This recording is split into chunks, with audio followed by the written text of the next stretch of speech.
Daniel, so now I want to show you the Dino, the beautiful Dino that you should leave with me because I love this car. Obviously I like all Porsches better, but this is my second favourite. I am not keen on letting it go, but Graham tells us that he is done. Essentially done. He's never fully done. He never likes admitting he's fully done, but we'll say we're done for now.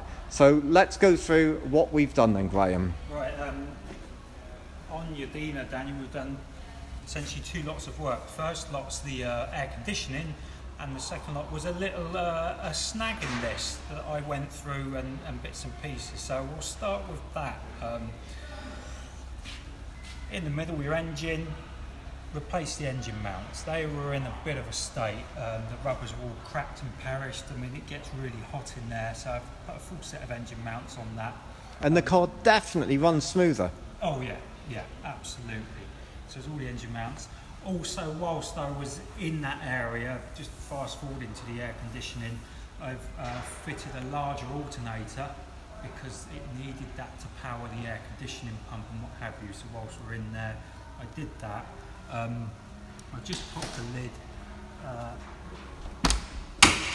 so in the engine bay here, I also took liberty to replacing the fuel lines because they were just a bit iffy, and same right through here. Well, the new ethanol fuel is eating fuel lines. It eats fuel lines, and just precautionary measure, I've done the whole lot right the way down to the fuel tank and the fuel pump.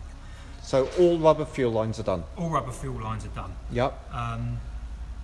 Also, I dropped the exhaust off because it was a bit crispy here and there, cleaned it all back and repainted the exhaust and refitted it. On your boot lid here, you really ought to leave this with me.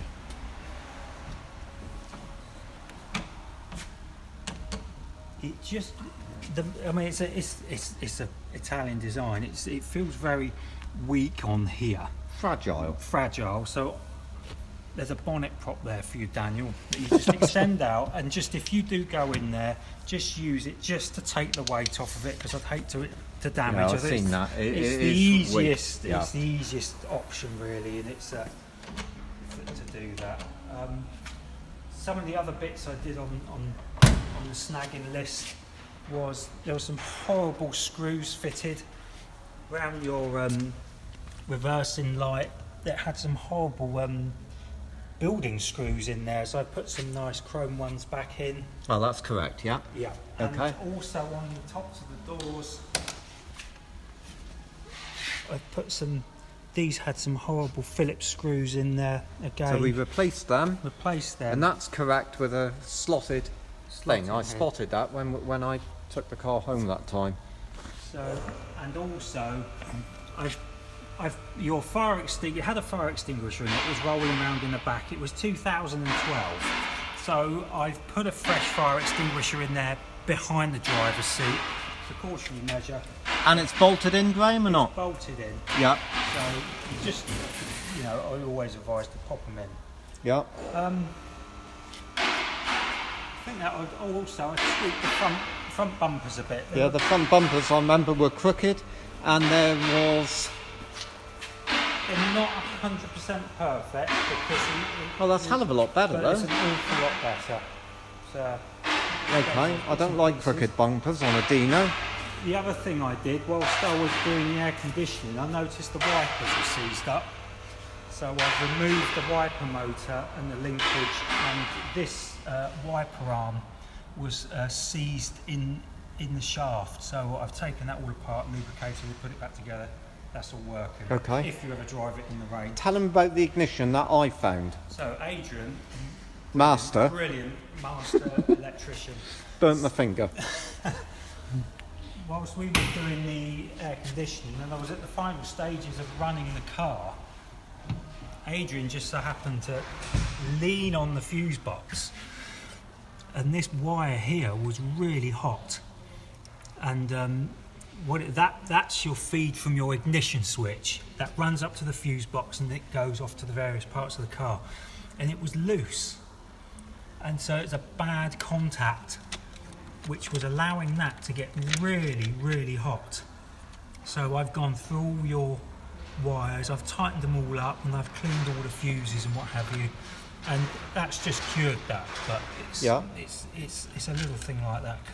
Are they the new hoses, Graham, in behind? Got new hoses in there, yeah. Okay, new hoses. right. So go on to the air conditioning. So starting at the front. At the front of the car, there's a new aluminium radiator because it's slimmer than the original factory one, and in front of that is a large... And more efficient. More efficient. Yeah. Obviously it's a lot warmer out there where Daniel is than it is here.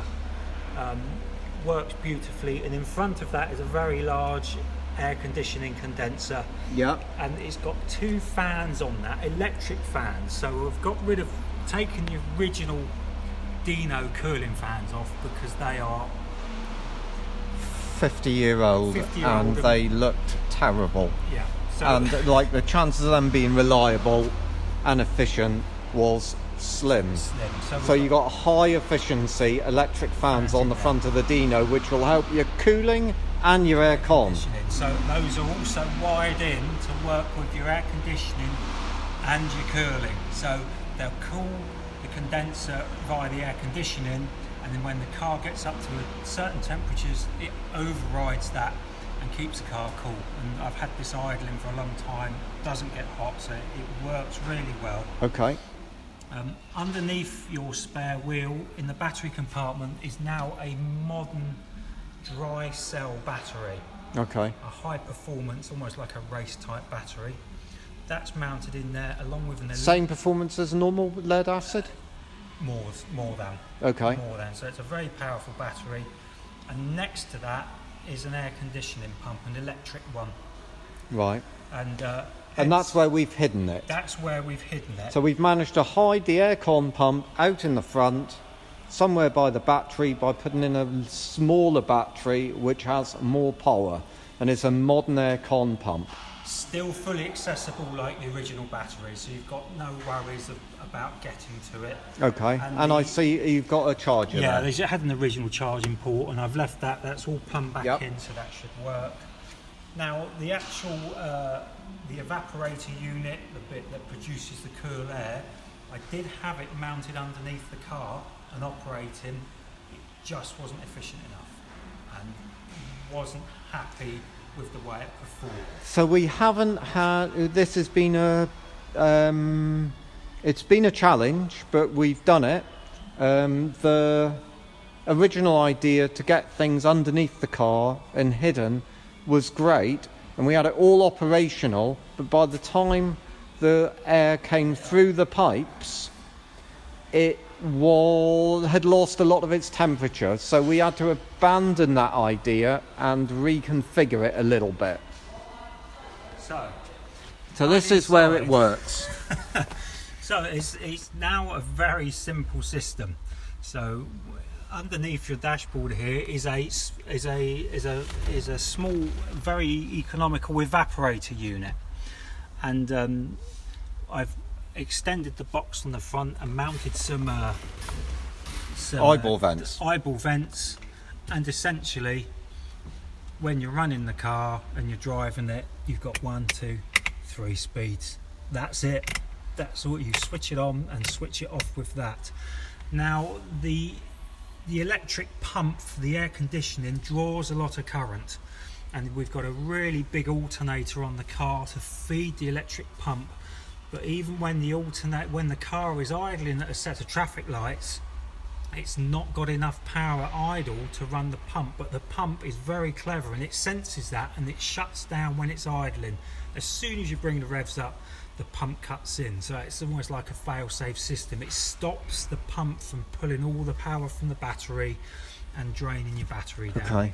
So it's designed to do So that. we've got cold air in here. We haven't had to alter the car, damage the car, or hurt the originality of the car. Everything in here that we fitted could be unfitted at a future date if someone wanted it. Why they'd want to do that, no one knows. But, you know, it's So Daniel, there. there's one other thing with this car that Graham and I are interested in is that we were given the starting procedure, which was to start it up and hold it at 2,500 RPM. However, if this car's left to idle very long, it is running quite rich, and I think that rich is probably even worse when you're at home. And so what I would ask, if it's okay, we would like to replace the spark plugs on the car and see if we can lean it down at idle, because it will, even here, eventually foul plugs if left at idle. And it seems a shame, and I don't think that these cars were designed to not be able to idle. I wouldn't want to trust it to idle forever. However, I think it could be better than it is.